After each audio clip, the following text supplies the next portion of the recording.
Mami, napatingin si Raid sa baba at ngumiti ito ng malungkot habang nakamasid kay Raid. Nilingon ko sa Raid nang humawak ito sa kamay ko. Hindi rin ito inaalis ang tingin kay Raid. Nakakunot ang noo nito.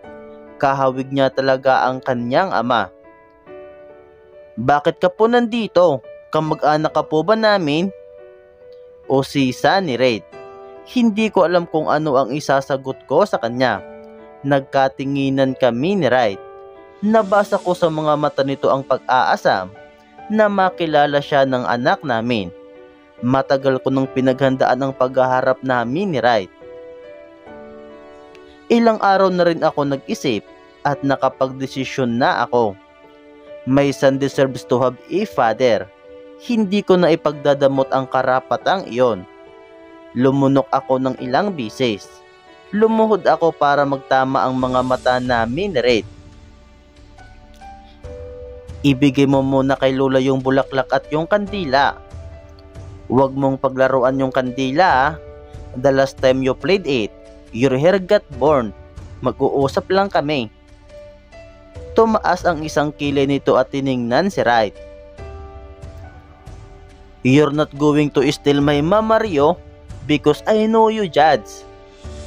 It takes second for him to answer. No. Paus nitong sabi.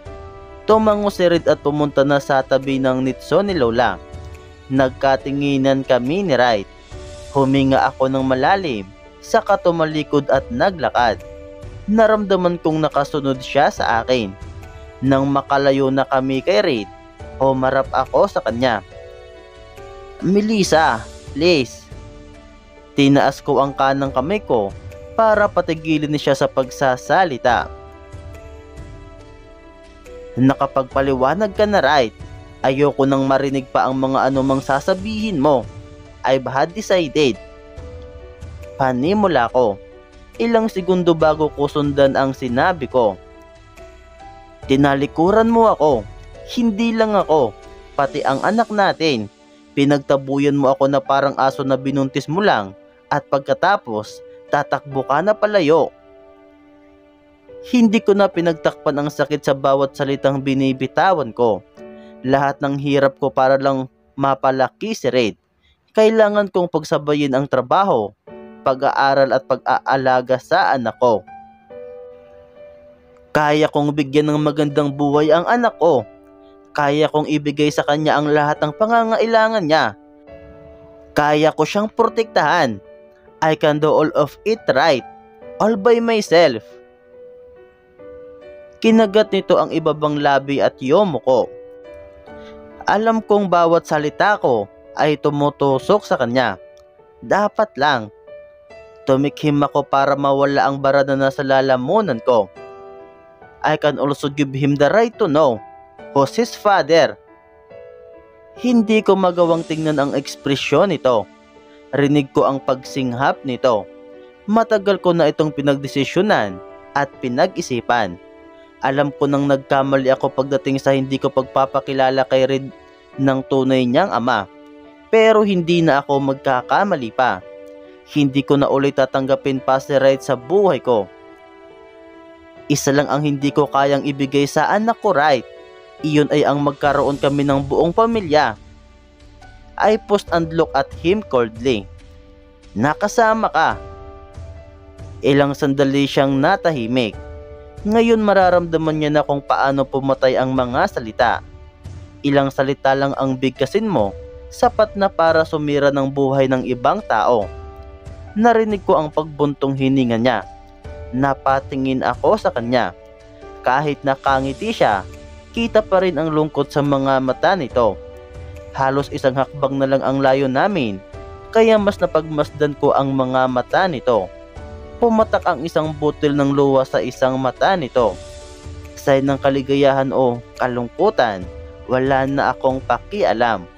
Agad din niyang pinunasan iyon. Thank you. Thank you for giving me chance to prove that I'm a better man now, Melissa.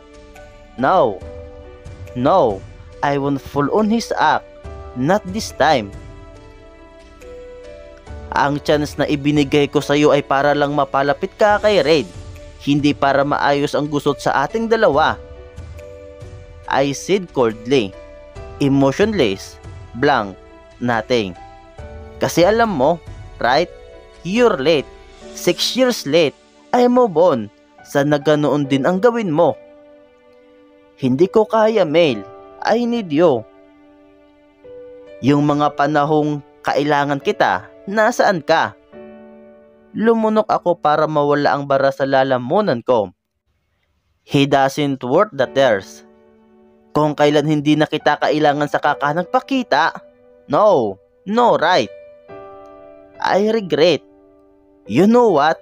This isn't getting us anywhere. Hindi naman tungkol sa ating dalawa ito. Tungkol ito sa anak ko. I composed myself. Ako ang bahala kung kailan ko sasabihin kay Reed ang lahat. I'll inform you if I get there. No. Gusto ko kaharap ako ni Red kapag nalaman na niya ang totoo. Ano po ang dapat kong malaman? Sumilip ako mula sa balikat ni Wright at nakita ang nakahalukip-kip kong anak. Humarap si Wright sa kanya. Nilapitan ko agad si Red at tumalong ko sa harap niya. Bumuka ang bibig ko, ngunit agad ko rin iyong tinikom ng maamoy ito. Pinaningkitan ko siya ng mata. You got your hair burn. Nag-iwas ito ng tingin. Hindi po ako naglaro ng kandila. His right eyebrow twitched. Iyon ang sign na nagsisinungaling siya. You're lying, I said. Hindi po. Gumalaw na naman ang isang kilay nito. Tinitigan ko siya. I know right watching. Pero kapag kasama ko ang anak ko, nakakalimutan ko na ang ibang bagay hanggang siya na lang ang nakikita ko. Mami, gutom na po ako. I'm a good chef.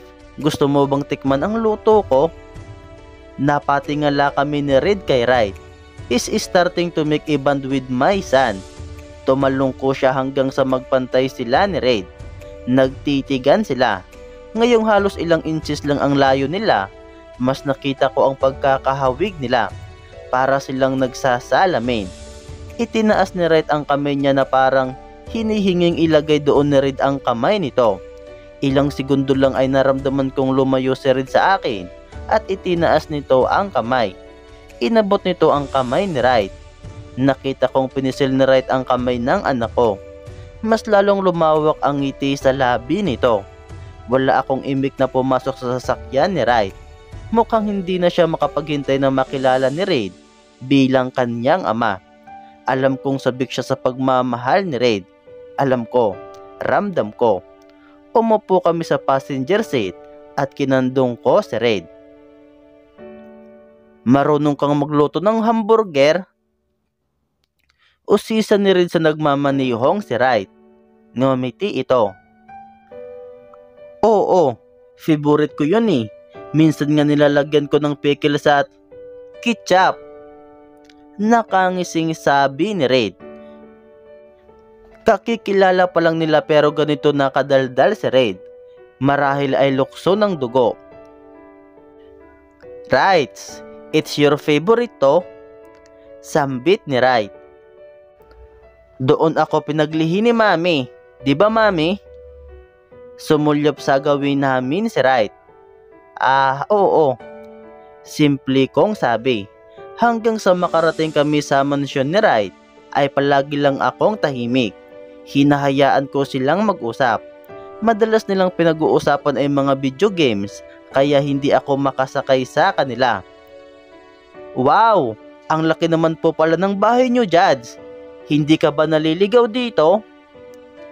Nakapasok na kami sa loob. Nakahawak lang sa akin si Red habang naglalakad kami papunta sa kusina. This is the first time na ipagluluto ako ni Wright. Hindi naman. I built this home for my family.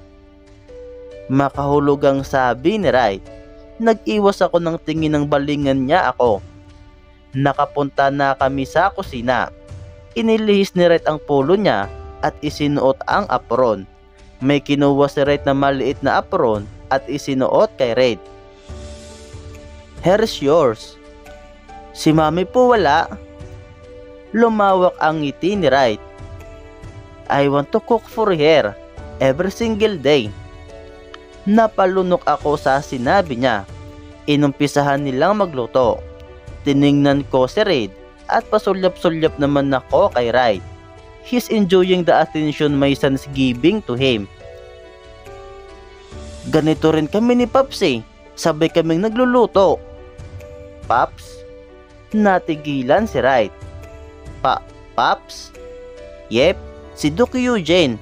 Pops ang tawag ko sa kanya kapag nakatalikod siya. Kapag naman nakaharap, Duke Eugene." Lumingon sa akin si Reid. "Secret lang natin yun, Mami ah." Tumalim ang tingin sa akin ni Reid. Hanggang sa kumain kami ay hindi na niya ako tiningnan. So what? Hindi ko naman alam na may secret na tawag si Reid kay Eugene. At wala naman ako nakikitang mali doon. Kung pinanagutan niya sana ako noon, idi sana hindi hinahanap ng anak ko sa ibang katauhan ng tatay niya. Pagkatapos namin kumain, ay niligpit ng katulong nito ang pinagkainan namin. Pinapanood ko sa Reid na tumugtog ng piano nang higitin ako ni Reid. Nagpahila ako hanggang sa makarating kami ng lanay. "Explain to me kung bakit tinatawag ng anak ko ang Eugene na ayun ng Pops." "Hindi ko alam. Ngayon ko lang din nalaman niyon." Sagot ko. Binawi ko ang braso ko sa hawak niya. "Wag mo sa akin ibaling ang sisi, Reid. Kung sana dumating ka lang ng mas maaga, idi sana hindi niya hinahanap ang tatay niya sa katauhan ng ibang tao." "Damit, Melissa. I want to tell him that I'm his real father. Badly. Ayoko na tinatawag niyang tatay ang ibang lalaki." Madiin niyang sabi habang papalapit sa akin. "I want to monopolize our son, and I want to monopolize you." Hindi ako makapagsalita. He held my chin up so that our eyes met. I can see longing, frustration and desperation in his eyes. "Please, tell Reid that I am his real father." "Mami." Napatingin kami sa munting tinig na iyon. Nanlaki ang mata ko nang makita si Reid. Pumula ang mga mata nito. Totoo po ba ang lahat ng narinig ko?